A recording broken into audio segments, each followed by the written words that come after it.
வணக்கம், welcome to orange candy. நம்ம இன்றைக்கி பார்க்க போகிற ரெசிபி வந்து ஒரு ஸ்நாக் ஐட்டம். நம்ம செய்ய போகிற ரெசிபி வந்து மயோனைஸ் கட்லெட். ஸோ அதுக்கு தேவையான பொருளும் அப்புறம் அதோட செய்முறை என்னன்னு வாங்க பார்க்கலாம் இப்போது. ஸோ அதுக்கு வந்து நான் ஒரு மிக்சிங் பவுலில் வந்து ஒரு பெரிய 3 உருளைக்கிழங்கு வந்து வேக வச்சு தோல் உரித்து வச்சுருக்கேன். இது கூட வந்து நம்ம ஒரு திருகின கேரட் ஆட் பண்ணிக்கலாம். அப்புறமா ஒரு ஸ்பூன் அளவுக்கு வந்து கொத்தமல்லி பொடியாக நறுக்குனது, அப்புறமா ஒரு இன்ச் அளவுக்கு வந்து இஞ்சி வந்து பொடியாக நறுக்கி வச்சுருக்கேன், அதுவும் போட்டுடலாம். இதில் வந்து நம்ம இதுக்கு தேவையான அளவுக்கு உப்பு ஆட் பண்ணிக்கலாம். ஒரு 1/4 டீஸ்பூன் அளவுக்கு மஞ்சள் தூள் ஆட் பண்ணிக்கலாம். அப்புறமா காரத்துக்கு வந்து ஒரு 1/2 ஸ்பூன் அளவுக்கு மிளகாத்தூள் ஆட் பண்ணிக்கலாம். இன்கேஸ் உங்களுக்கு மிளகாத்தூள் வேண்டான்னா நீங்கள் வந்து பச்சை மிளகாய் கூட இதில் பொடியாக நறுக்கி யூஸ் பண்ணிக்கலாம். ஸோ உங்களுக்கு காரத்துக்கு ஏற்ற மாதிரி நீங்கள் வந்து மிளகாத்தூளும் இல்லைன்னா பச்சை மிளகாய் ஆட் பண்ணிக்கோங்க. இப்போ இதெல்லாமே வந்து நம்ம நல்லா உருளைக்கிழங்கோடு சேர்த்து மேஷ் பண்ணி நல்லா மிக்ஸ் பண்ணி விட்டுக்கலாம்.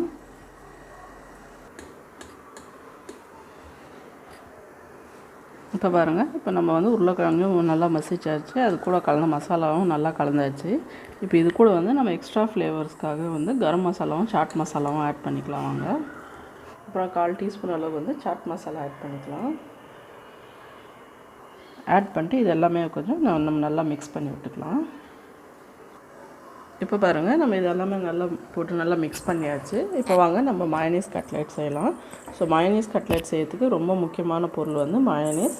நான் இன்றைக்கி வந்து ஹோம்மேட் மயோனைஸ் யூஸ் பண்ணுறேன். நான் வந்து 2 டைப் ஆஃப் மயோனைஸ் ரெசிபி போட்டிருக்கேன். ஒன்று வந்து எக்லெஸ் மயோனைஸ், இன்னொன்று வந்து garlic flavoured egg mayonnaise. So உங்களுக்கு எந்த மயோனைஸ் ரெசிபி வேணுமோ நீங்கள் எது வேணாலும் ஃபாலோ பண்ணிக்கலாம். நான் கீழே வந்து டிஸ்கிரிப்ஷன் பாக்ஸில் அதோட லிங்க் தரேன். ஸோ நான் வந்து இன்றைக்கி ஹோம்மேட் மயோனைஸ் தான் இந்த ரெசிபிக்கு யூஸ் பண்ண போகிறேன். ஸோ வாங்க, ஸோ எப்படி மயோனைஸ் கட்லெட் செய்யறதுன்னு பார்க்கலாம் வாங்க. ஸோ ஃபஸ்ட்டு வந்து மயோனைஸ் கட்லெட் செய்கிறதுக்கு நம்ம ரெடி பண்ண கட்லெட் பேஸ் வந்து கொஞ்சோண்டு எடுத்துக்கலாம். எடுத்து நம்ம ஒரு கையில் வந்து அதை வச்சு நல்லா வடை மாதிரி தட்டிக்கலாம்.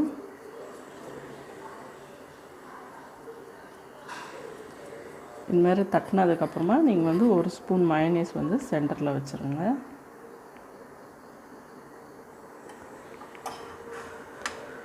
உங்களுக்கு வேணுன்னா இதில் கூட வந்து சீஸ் கூட வச்சுக்கலாம். ஸோ ஒரு ஸ்பூன் அளவுக்கு வச்சுட்டேன் நான்.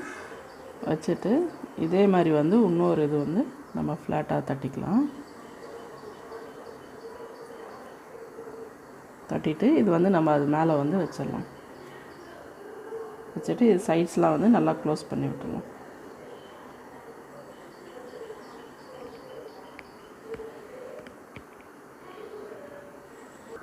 இப்போ பாருங்கள், இது நம்ம 4 சைடும் வச்சு நல்லா க்ளோஸ் பண்ணியாச்சு. இப்போ எடுத்து நம்ம ஒரு பிளேட்டில் எடுத்து வச்சிடலாம். இது ஸ்லைட்டாக லீக் ஆனால் கவலைப்படாதீங்க, ஏன்னா இது மேலே வந்து நம்ம ஒரு கோட்டிங் கொடுத்து டீப் ஃப்ரை பண்ணிடுவோம். ஸோ அந்த டைம் எண்ணெயில் வந்து அது லீக் ஆகாது.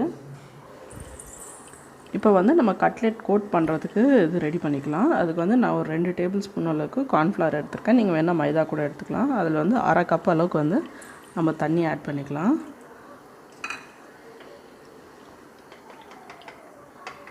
அதில் வந்து 1/4 டீஸ்பூன் அளவுக்கு வந்து பெப்பர் பவுடர் ஆட் பண்ணிக்கலாம். அப்புறம் 1/4 டீஸ்பூன் அளவுக்கு உப்பு ஆட் பண்ணிக்கலாம். இது எல்லாமே நல்லா கட்டி இல்லாமல் கலந்து விட்டுக்கலாம் நம்ம. இப்போ பாருங்கள், நம்ம ரெடி பண்ண கட்லெட்டை வந்து நம்ம வந்து இது மாதிரி கார்ன்ஃப்ளவர் ஸ்லரியில் முக்கிய எடுத்துடலாம். முக்கிய எடுத்துகிட்டு நம்ம வந்து உடனே ப்ரெட் க்ரம்ஸில் வச்சிடலாம். அது வந்து ப்ரெட் க்ரம்ஸ் வச்சு நம்ம நல்லா கோட் பண்ணிடலாம். இப்போது இது மேலே வந்து நம்ம உடனே நல்லா ப்ரெட் க்ரம்ஸ் கோட் பண்ணிடலாம். இது வந்து நம்ம டீப் ஃப்ரை பண்ண போகிறோம் இன்றைக்கி. ஸோ நீங்கள் ஒரு கட்லெட் செஞ்சோன்னா டக்குன்னு இந்த மாதிரி கோட் பண்ணி வச்சுடுங்க. வச்சுட்டு நீங்கள் ஒரு ஃப்ரீசரில் வச்சுட்டு கூட உங்களுக்கு எப்போ வேணுமோ அப்போ வந்து நீங்கள் சூடாக பொரிச்சிக்கலாம். ஸோ இந்த ஸ்டேஜ் வரைக்கும் நீங்கள் வந்து ஒன்று ஒன்றா செய்யும் போதே இந்த மாதிரி வச்சு ரெடி பண்ணி வச்சுக்கோங்க. இப்போ பாருங்கள், இது நம்ம வந்து ப்ரெட் க்ரம்ஸ் வச்சு நல்லா கோட் பண்ணியாச்சு.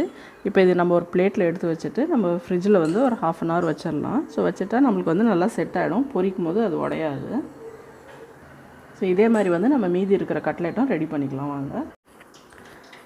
இப்போ வந்து நம்ம ஃப்ரீசரில் வந்து ஒரு 1/2 hour வச்சு எடுத்துட்டோம். இப்போ வந்து நம்ம கட்லெட் வந்து நல்லா செட் ஆகிடுச்சு, ரெடி ஆகிடுச்சு. இப்போ இது வந்து நம்ம எண்ணெயில் போட்டு பொரிக்கிறதுக்கு ரெடியாக இருக்குது. வாங்க நம்ம சூடான எண்ணெயில் போட்டு இது பொரித்து எடுத்துடலாம்.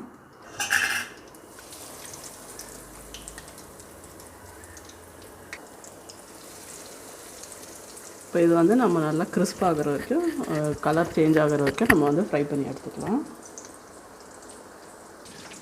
இது வந்து ஒரு சைட் லைட்டாக வெந்தோன்னா இன்னொரு பக்கமாக நல்லா திருப்பி விடுவேன். ரெண்டு பக்கமாகவும் திருப்பி வச்சா நல்லா அது கோல்டன் ப்ரௌன் ஆகிறதுக்கு நம்ம வந்து ஃப்ரை பண்ணி எடுத்துக்கலாம். இப்போ பாருங்கள், இது மாதிரி வந்து கோல்டன் ப்ரௌன் கலர் ஆனோடனே நம்ம எடுத்துடலாம். வாங்க, இது வந்து டிஷ்யூ பேப்பரில் வச்சு எக்ஸஸ் ஆயில் ட்ரெயின் பண்ணிட்டு பிளேட்டில் எடுத்து வச்சு வாங்க சர்வ் பண்ணிடலாம். இப்போ பாருங்கள், நம்மளுக்கு சூப்பரான எம்மியான மயோனைஸ் பொட்டேட்டோ கட்லெட் ரெடி ஆகிடுச்சு. கண்டிப்பாக இந்த ரெசிபி ட்ரை பண்ணி பாருங்கள், உங்களுக்கும் பிடிக்கும்னு நினைக்கிறேன். ட்ரை பண்ணி பார்த்துட்டு எப்படி இருந்துச்சுன்னு வந்து கீழே கமெண்ட் செக்ஷனில் சொல்லுங்கள். அப்புறம் இந்த வீடியோ உங்களுக்கு பிடிச்சிருந்தா லைக் பண்ணுங்கள், ஷேர் பண்ணுங்கள். அப்புறம் மறக்காமல் எங்கள் சேனல் ஆரஞ்சு கேண்டிக்கு சப்ஸ்கிரைப் பண்ணுங்கள். நன்றி, வணக்கம்.